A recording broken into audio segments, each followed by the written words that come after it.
다 함께 사도신경으로 우리의 신앙을 고백하겠습니다. 나는 전능하신 아버지 하나님, 천지의 창조주를 믿습니다. 나는 그의 유일하신 아들 우리 주 예수 그리스도를 믿습니다.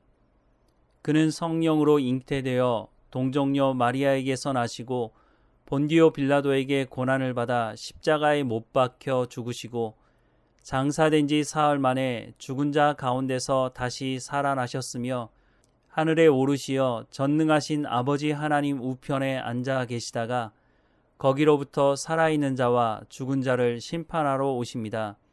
나는 성령을 믿으며 거룩한 공교회와 성도의 교제와 죄를 용서받는 것과 몸의 부활과 영생을 믿습니다. 아멘. 찬송가 269장 함께 찬양하겠습니다. 찬송가 269장입니다.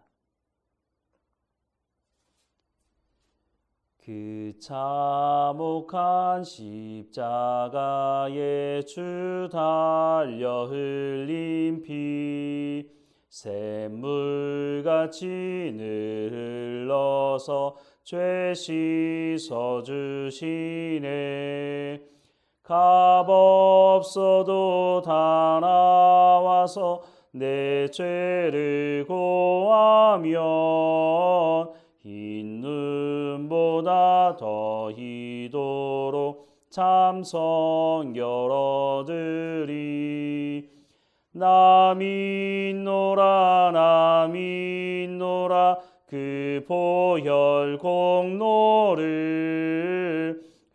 흠없어도 피 흘리사 날 구원하셨네.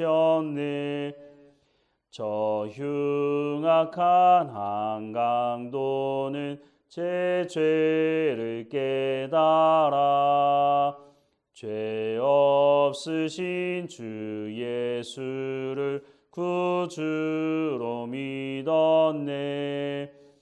내 지은 죄 흉악하나 주 예수 믿으면 용서받은 강도같이 곧 구원받으리.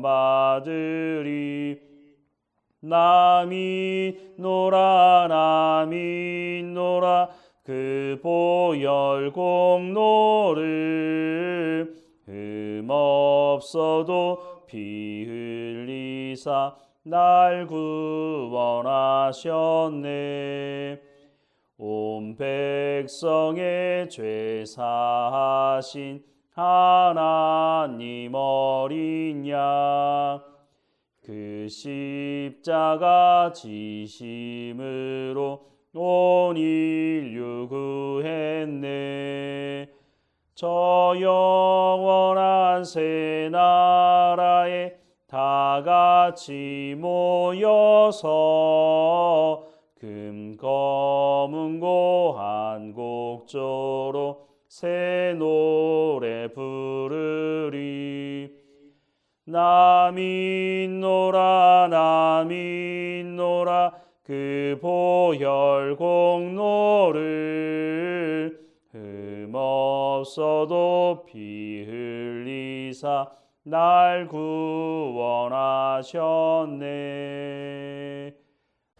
오늘 하나님께서 우리에게 주시는 말씀은 시편 9편 1절에서 20절까지의 말씀입니다. 함께 읽겠습니다. 내가 전심으로 여호와께 감사하오며 주의 모든 기이한 일들을 전하리이다. 내가 주를 기뻐하고 즐거워하며 지존하신 주의 이름을 찬송하리니 내 원수들이 물러갈 때에 주 앞에서 넘어져 망함이니이다. 주께서 나의 의와 송사를 변호하셨으며 보좌에 앉으사 의롭게 심판하셨나이다. 이방 나라들을 책망하시고 악인을 멸하시며 그들의 이름을 영원히 지우셨나이다. 원수가 끊어져 영원히 멸망하였사오니 주께서 무너뜨린 성읍들을 기억할 수 없나이다. 여호와께서 영원히 앉으시며 심판을 위하여 보좌를 준비하셨도다. 공의로 세계를 심판하시며 정직으로 만민에게 판결을 내리시리로다. 여호와는 압제를 당하는 자의 요새이시요 환난 때의 요새이시로다. 여호와여, 주의 이름을 아는 자는 주를 의지하오리니 이는 주를 찾는 자들을 버리지 아니하심이니이다. 너희는 시온에 계신 여호와를 찬송하며 그의 행사를 백성 중에 선포할지어다. 피 흘림을 신문하시는 이가 그들을 기억하심이요 가난한 자의 부르짖음을 잊지 아니하시도다. 여호와여, 내게 은혜를 베푸소서. 나를 사망의 문에서 일으키시는 주여, 나를 미워하는 자에게서 받는 나의 고통을 보소서. 그리하시면 내가 주의 찬송을 다 전할 것이요 딸 시온의 문에서 주의 구원을 기뻐하리이다. 이방 나라들은 자기가 판 웅덩이에 빠짐이여 자기가 숨긴 그물에 자기 발이 걸렸도다. 여호와께서 자기를 알게 하사 심판을 행하셨으며 악인은 자기가 손으로 행한 일에 스스로 얽혔도다. 악인이 수올로 돌아가며 하나님을 잊어버린 모든 이방 나라들이 그리하리로다. 궁핍한 자가 항상 잊어버림을 당하지 아니하며 가난한 자들이 영원히 실망하지 아니하리로다. 여호와여, 일어나사 인생으로 승리를 얻지 못하게 하시며 이방 나라들이 주 앞에서 심판을 받게 하소서. 여호와여, 그들을 두렵게 하시며 이방 나라들이 자기는 인생일 뿐인 줄 알게 하소서. 아멘. 오늘 본문 1절부터 3절 말씀을 보면 내가 전심으로 여호와께 감사하오며 주의 모든 기이한 일들을 전하리이다. 내가 주를 기뻐하고 즐거워하며 지존하신 주의 이름을 찬송하리니 내 원수들이 물러갈 때 주 앞에서 넘어져 망하니이다 라고 말씀을 하고 있습니다. 우리가 하나님을 찬송하고 찬양할 때 각 제목이 있죠. 근데 오늘 시편 말씀에 보면 무엇을 가지고 하나님을 찬송을 하느냐면 원수들을 하나님께서 심판하셨기 때문이다. 근데 그것이 바로 하나님의 놀라운 일을 행하신 것이다 라고 고백을 하고 있습니다. 조금 전에도 말씀드렸지만 하나님께서는 악에 대해 심판하시는 심판장이라고 말씀을 우리도 고백하고 있고 오늘 시편도 그렇게 말씀을 해주고 있습니다. 그런데 우리가 그렇게 고백은 하는데 우리가 좀 이해가 안 되는 것이 하나님은 공의로 세상을 심판하신다고 하시는데 여전히 세상에는 악이 존재하고 원수들이 활보하고 다닌다는 것입니다. 아니 하나님께서 세상을 통치하시고 다스리시고 심판하시는데 어떻게 악이 여전히 존재하느냐. 이 시편이 기록된 그 당시에도 존재했지만 지금 우리가 살아가는 이 시대도 여전히 존재하고 있다는 것이죠. 한편으로는 이해가 될 것 같기도 한데 또 한편으로는 왜 하나님은 이 악에 대해서 심판하신다고 말씀하시면서 여전히 악이 이렇게 존재하는 것이냐. 무엇보다 이 악이 존재하는 것 때문에 하나님의 자녀들, 그리스도인들이 이 악을 통해서 고통당하고 있다고 하는 것도 현실이라는 것입니다. 그 고통 때문에 하나님께 부르짖기도 하죠. 12절과 13절에 보면 피 흘림을 신문하시는 이가 그들을 기억하시며 가난한 자의 부르짖음을 잊지 아니하시도다.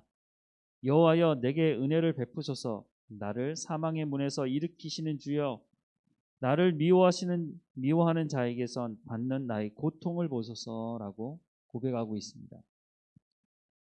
나를 공격하는 원수가 있고 나를 공격하는 악이 있어서 그것 때문에 내가 너무너무 고통스럽습니다. 내 고통을 알아주십시오 라고 고백하고 있는 겁니다. 처음 시작에 할 때 하나님이 놀라운 일을 행하셨는데 그것은 바로 악에 대한 심판을 하시는 분이시다. 하나님 원수에 대한 심판을 하시는 분이시다라고 그렇게 시작은 했는데 이 중간에 와서는 내가 그 원수 때문에 그 악 때문에 너무너무 고통스럽습니다 라고 처음에 시작하는 말씀과는 좀 차원이 다른 말씀을 하는 것 같아 보입니다. 그런데 15절 말씀에 보면 이방 나라들은 자기가 판 웅덩이에 빠짐이요 자기가 숨긴 그물에 자기의 발이 걸렸도다라고 말씀을 하고 있습니다. 여전히 하나님은 공의로 세상을 심판하시는 분이라고 또 고백하고 있습니다. 악이 여전히 존재하지만 그 악 때문에 세상이 무법천지가 되지 않고 하나님께서 우리는 다 이해할 수 없지만 어느 정도의 선을 가지고 계시는 것 같아 보입니다. 그래서 악에 대한 심판을 하시는데 악인들이 바로 그리스도인들 하나님의 자녀들을 괴롭히고 그 구원을 흔들어 놓으려고 그렇게 부단히 수단과 방법을 가리지 않지만 결국은 그 원수들이 자기들이 판 웅덩이에 빠지게 되고 자기가 쳐놓은 그물에 걸리게 되게 하시겠다고 하나님 말씀하고 있는 것입니다. 16절과 17절 말씀해 보면 여호와께서 자기를 알게 하사 심판을 행하셨으며 악인은 자기가 손으로 행하는 일에 스스로 얽혔도다. 악인들이 스올로 돌아가며 하나님을 잊어버린 모든 이방 나라들이 그리 하리로다라고 말씀을 하고 있습니다. 조금 재미있는 표현이 나오는데요. 17절 말씀에 악인들이 스올로 돌아가며 그냥 스올로 지옥으로 가게 되면 그냥 가는 것인데 왜 돌아간다고 말을 하고 있을까요? 이 말은 하나님으로부터 악이 또 원수가 나오지 않았다는 것을 말씀하고 있는 겁니다. 우리는 때로는 이 악함이 존재하는 것이 하나님께서 만들어 놓은 것이 아닌가 하는 생각을 하게 되지만 하나님 그렇게 하시지 않으셨다고 말씀을 하고 있습니다. 하나님은 선을 베푸시는 분이고 물론 악도 다스리는 분이시지만 악을 만들어내시는 분은 아니라고 하는 것을 말씀하고 있습니다. 하나님께서 악을 만들어내셨다면 어떻게 하나님께서 악을 또 심판을 하실 수 있으시겠습니까? 하나님은 그래서 이 악에 대해서 반드시 심판하는 분이시다라고 하는 것을 말씀해 주고 있는 것입니다. 여호사밧이라는 왕이 있었습니다. 그 여호사밧이 전쟁을 하게 됐는데 자기가 원한 전쟁이 아니라 전쟁을 할 수밖에 없는 상황이 벌어졌습니다. 그런데 이 전쟁에 이길 수 있는 상황이 아니었습니다. 그때 이런 고백을 합니다. 역대상 12절 말씀해 보면 우리 하나님이여 그들을 징벌하지 아니하시나이까 우리를 치러 오는 이 큰 무리를 우리가 대적할 능력이 없고 어떻게 할 줄도 알지 못하였고 오직 주만 바라보나이다 라고 하는 고백을 합니다. 여호사밧이 어떤 실수를 했기 때문에 잘못해서 전쟁이 일어난 것이 아니고 고대 역사 속에서 전쟁은 끊임없이 있었던 것이기도 하지만 어쨌든 전쟁을 할 수밖에 없는 상황이 되었습니다. 그런데 전쟁에 이길 수 없는 그 상황에서 하나님 앞에 엎드립니다. 오늘 시편 말씀과 연결해 보자면 내가 이 악에 대해서 원수에 대해서 하나님 이길 만한 힘이 없습니다.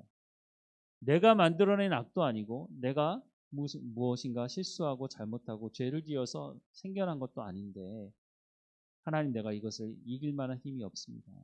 라고 고백하는 것과 같은 것입니다. 그때 여호사밧이 선택했던 길은 오직 하나님만 바라봅니다. 하나님께서 이 모든 일들을 심판하시고 전쟁을 다스리는 분이신지를 우리가 알기 때문에 나는 하나님만 바라봅니다. 라고 고백하고 있습니다. 오늘 시편도 그런 것입니다. 악이 여전히 존재하고 있고 우리의 구원을 흔들려고 하는 것들이 존재하지만 하나님 내가 이 속에서 이 모든 것을 주관하시는 분이 하나님이신 것을 인정합니다. 악에 대한 심판을 하나님께서 언젠가는 하실 것을 믿습니다. 왜냐하면 악이 하나님으로부터 나오지 않았기 때문에 그래서 하나님만 신뢰합니다. 하나님만 믿습니다. 하나님만 의지합니다. 라고 하는 것입니다. 그러면 하나님께서 어느 때인지 알지 못하지만 그 시간에 하나님께서 악을 심판하시죠. 그런데 이 시간에 우리가 그냥 지나가서는 안 되는 부분이 있습니다. 조금 전에 말씀드린 것처럼 오직 주만 바라봅니다라고 하는 것처럼 이 시간을 거쳐가는 것이 우리 가운데 고통스러운 시간이다 할지라도 그냥 지나가는 시간이 아니라 그냥 고통만 남겨놓는 시간이 아니라 하나님을 바라보겠다고 하는 믿음의 고백, 그 성숙함이 이 과정을 통해서 일어나게 된다는 것입니다. 오늘을 살아가면서도 오직 주만 바라봅니다. 하나님 내 상황이 하나님 어제와 같이 전혀 변함이 없을지라도 오직 하나님만 바라봅니다. 왜냐하면 하나님께서 기이한 놀라운 일을 행하실 것이기 때문에 그것은 바로 원수에 대한 하나님의 심판이 있을 것을 믿기 때문에 하나님을 의지합니다. 라고 고백하는 것처럼 우리도 오직 하나님만 바라보는 삶이 되기를 간절히 소망합니다. 기도하겠습니다. 사랑하는 하나님, 우리 가운데 생명을 허락하시고 오늘도 살아갈 수 있도록 이 새벽을 깨우게 하시니 감사합니다. 하나님, 우리가 살아가는 삶의 현장에서 우리의 믿음을 흔들려고 수단과 방법을 가리지 않고 우리를 공격하는 원수의 공격이 있습니다. 때로는 그 공격에 하나님 상처받고 하나님 앞에 고통스러움을 호소할 때도 있습니다. 하나님, 우리의 믿음이 흔들리지 않게 하시고 성령의 충만함으로 우리를 붙들어 주시고 하나님만 온전히 바라봤던 여호사밧 왕처럼 하나님, 우리의 오늘의 삶도 일평생의 삶이 오직 주만 바라봅니다. 내가 어떻게 무엇을 할 수도 없어서 오직 하나님만 의지합니다 라고 고백하며 하나님, 그것이 입술의 고백일 뿐만 아니라 삶의 고백이 되게 하시고 또한 하나님께서 기이한 놀라운 일을 행하실 것, 원수에 대한 심판을 행하실 것을 기대하며 하나님께서 또한 그렇게 해오셨고 또한 말씀하시고 그렇게 하시겠다고 말씀하시니 오직 우리는 하나님의 말씀만 의지하며 살아가는 삶이 될 수 있도록 은혜를 베풀어 주옵소서. 오늘도 우리 가운데 맡겨진 모든 일에 충성을 다하게 하시고 우리 가운데 건강함을 허락해 주시며 필요한 것들을 공급해 주옵소서. 우리의 입술로 오직 하나님만 찬양하게 하시고 오직 하나님께 감사하는 우리의 삶이 될 수 있도록 은혜를 베풀어 주옵소서. 날마다 우리를 복되게 하시는 하나님, 우리를 인도하시는 하나님께 감사드리고 예수 그리스도 이름으로 기도드립니다. 아멘. 하늘에 계신 우리 아버지, 아버지의 이름을 거룩하게 하시며 아버지의 나라가 오게 하시며 아버지의 뜻이 하늘에서와 같이 땅에서도 이루어지게 하소서. 오늘 우리에게 일용할 양식을 주시고 우리가 우리에게 잘못한 사람을 용서하여 준 것 같이 우리 죄를 용서하여 주시고 우리를 시험에 빠지지 않게 하시고 악에서 구하소서. 나라와 권능과 영광이 영원히 아버지의 것입니다. 아멘.